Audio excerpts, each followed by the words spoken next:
नर्मदे हर महाराज जी। नर्मदे हर महाराज जी परिक्रमा पे निकले हैं। जी हाँ। कहाँ से आ रहे हैं आप लोग? ओंकारेश्वर से। मतलब परिक्रमा शुरू किए हैं ओंकारेश्वर। ओंकारेश्वर तीनों लोग। और रहने वाले आप कहाँ से हैं? हम उज्जैन से हैं। उज्जैन के रहने वाले। अच्छा। हम नोएडा से।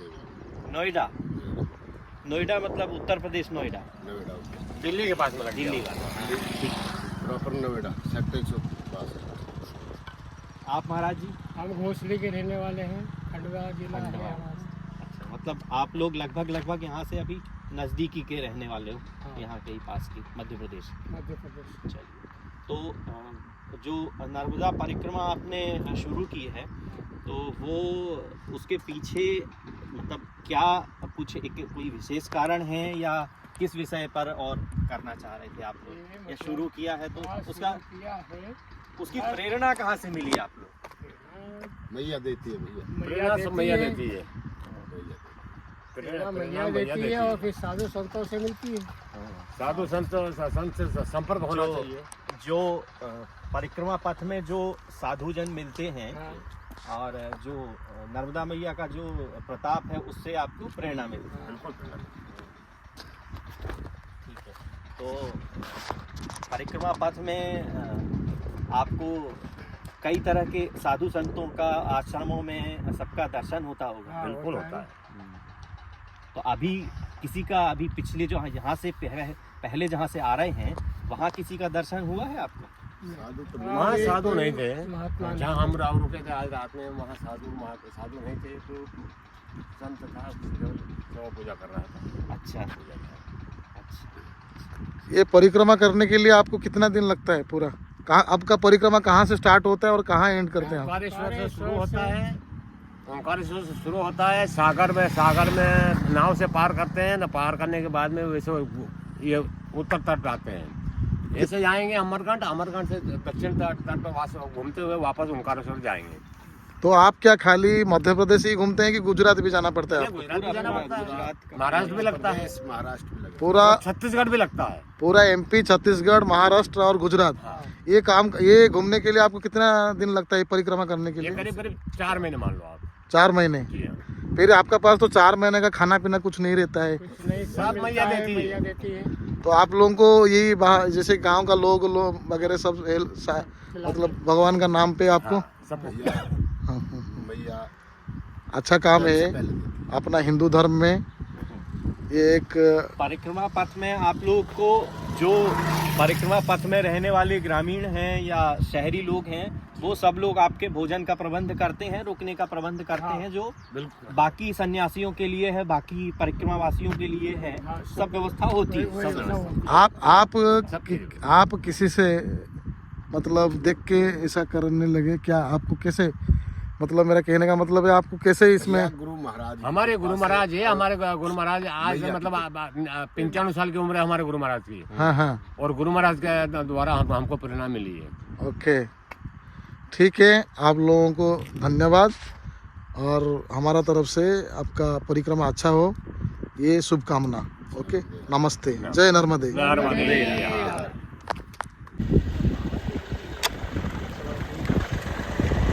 नर्मदा परिक्रमा में लोग नर्मदा नदी का चारों तरफ घूमते हैं लोग।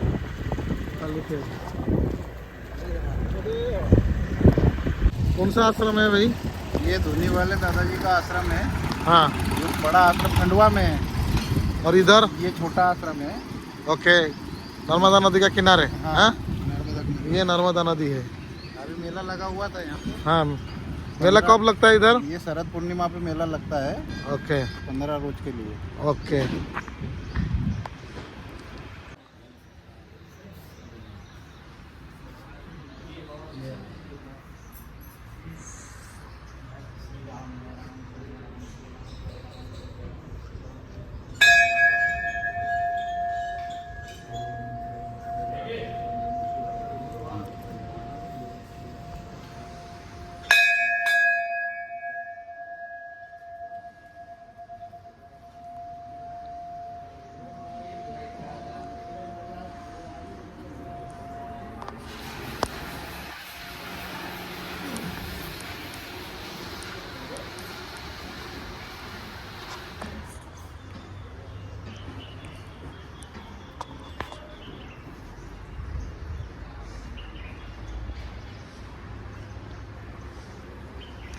पूरा नर्मदा नदी का पूरा यहाँ व्यू।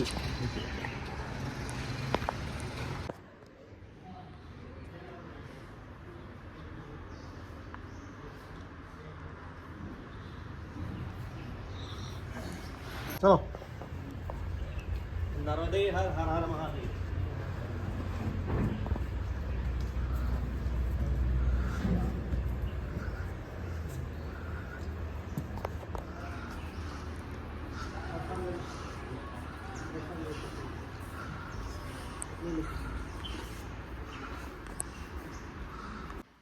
बोलिए बोलिए आप बोलिए। ये गौरी शंकर जी महाराज। ओके,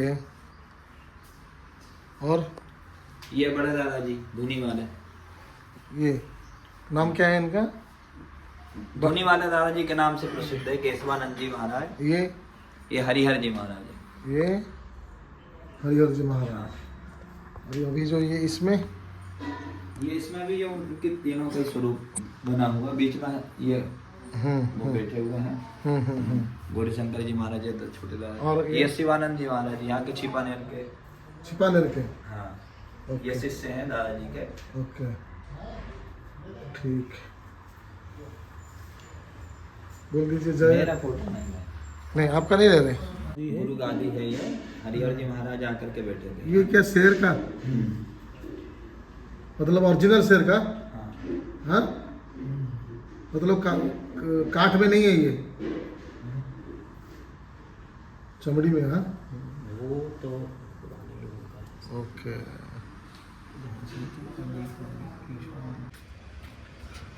ये धोनी वाले बाबा जो छिपानेर जो आश्रम है इनका, उसमें इनका आश्रम व्यवस्था ने इनने एक गौशाला बनाई है, जो आश्रम की खुद की गौशाला है। इसमें गाय गौ माता की सेवा होती है, और सेवा के साथ साथ इसका फिर आश्रम में जो प्रसाद वगैरह बनता है उसमें भी इस सब का योगदान रहता है।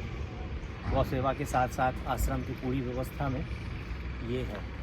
इस तरफ दिखाइए, ये बिल्डिंग में जो श्रद्धालु आते हैं दर्शन के लिए या परिक्रमावासी हैं, उन लोगों के निःशुल्क रहने की व्यवस्था है, और उनके भोजन की व्यवस्था, उनके रुकने की व्यवस्था, और सारी व्यवस्था आश्रम और ये धोनी वाले बाबा महाराज जी के ट्रस्ट के अधीन है। और अच्छी खासी एक बढ़िया व्यवस्था इन लोगों ने बनाई है, जिसमें कि जो श्रद्धालु जो नर्मदा परिक्रमा में जो लोग आते हैं उनके लिए, और आसपास के प्रदेश के और अन्य राज्यों से आने वाले जितने भी श्रद्धालु हैं, उनके देखने के लिए, उनके घूमने के लिए, उनका नर्मदा महात्म्य समझने के लिए एक बहुत अच्छी व्यवस्था आश्रम ने बनाई है।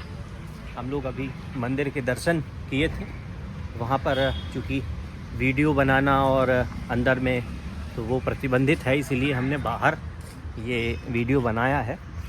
और ये वीडियो बनाने का यही उद्देश्य है कि जो भी देख रहे हैं वो यहाँ एक बार ज़रूर दर्शन करें, और यहाँ पूरे नर्मदा परिक्रमा क्षेत्र में जो नर्मदा मैया का जो एक प्रताप है और उनकी जो उनका आशीर्वाद लोगों को मिलता है, श्रद्धालुओं को मिलता है, वो एक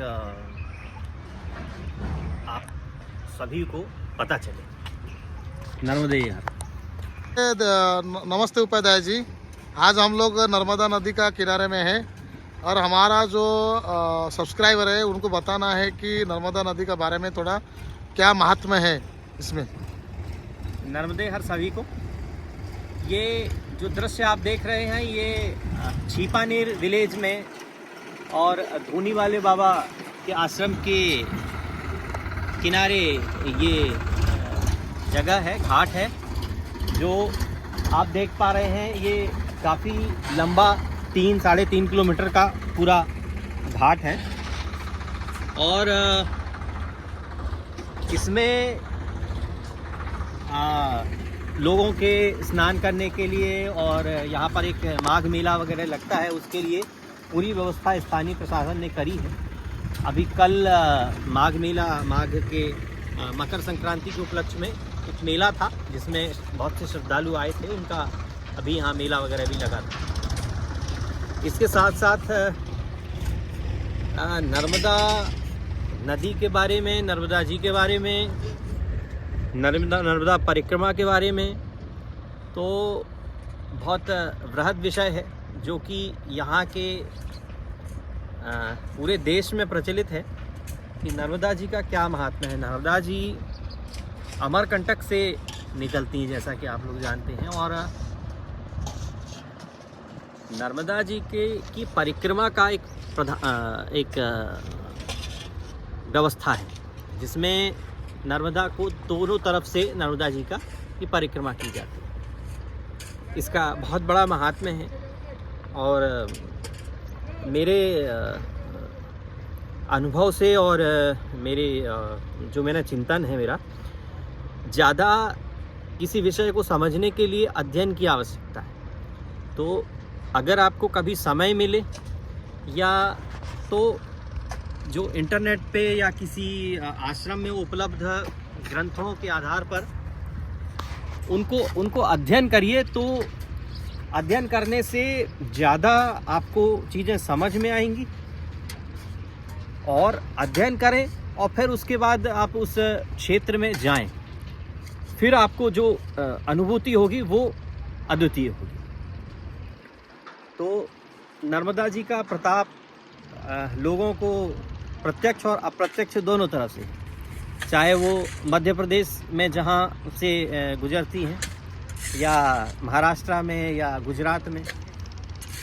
आर्थिक में ये है कि सिंचाई के लिए और जो सब्जियों के लिए जो कछार वगैरह लगाए जाते हैं, सबके लिए, पीने के लिए, सिंचाई के लिए और पर्यटन क्षेत्र में, इसमें आर्थिक रूप से आर्थिक ढांचा मजबूत करने में नर्मदा जी का बहुत बड़ा महात्म्य है, बहुत बड़ा योगदान है। इसके साथ साथ आध्यात्मिक रूप से अगर आप आएँ अप्रत्यक्ष रूप में, तो जब आप परिक्रमा पथ में जाते हैं या किसी स्थान विशेष में जाते हैं या किसी आश्रम में जाते हैं या कोई मंदिर में जाते हैं, ओमकारेश्वर है या अन्य जो जैसे ये आश्रम है, यहाँ पर जब आप आएंगे तो बातें और क्लियर होती हैं कि नर्मदा जी के क्षेत्र में आपको अनायास ही या जो परिक्रमावासी हैं उनको कुछ ऐसे अद्भुत जो दर्शन हैं, कहीं कोई महात्मा आपको ऐसे मिल जाएंगे कि जो आपको ऐसा प्रेरित करेंगे कि आपका आना और आपको एक जीवन का रहस्य पता चलेगा। तो सभी भक्तों से, सभी नर्मदा भक्तों से मेरा निवेदन है और कि ये अध्ययन करिए, अध्ययन करने के साथ में क्षेत्रों को का विजिट करिए, घूमिए वहाँ जाके, तभी आपको ज़्यादा पता चलेगा। और आप पूरा क्षेत्र देखिए। नर्मदा जी की परिक्रमा भी अगर आप कर सकते हैं तो विभिन्न माध्यमों से परिक्रमा होती हैं, उसमें भी अगर आप कर सकते हैं। और हमारा चैनल इसको और आगे बढ़ाइए और ये इन्फॉर्मेशन जो हमने दी इसको और आगे बढ़ाइए कि दूसरे लोग देख सकें, प्रेरित हो सकें। हमारा ये चैनल जो है इसको लाइक करिए, सब्सक्राइब करिए और फॉरवर्ड करिए, शेयर करिए। बहुत बहुत धन्यवाद। नर्मदा मैया की जय।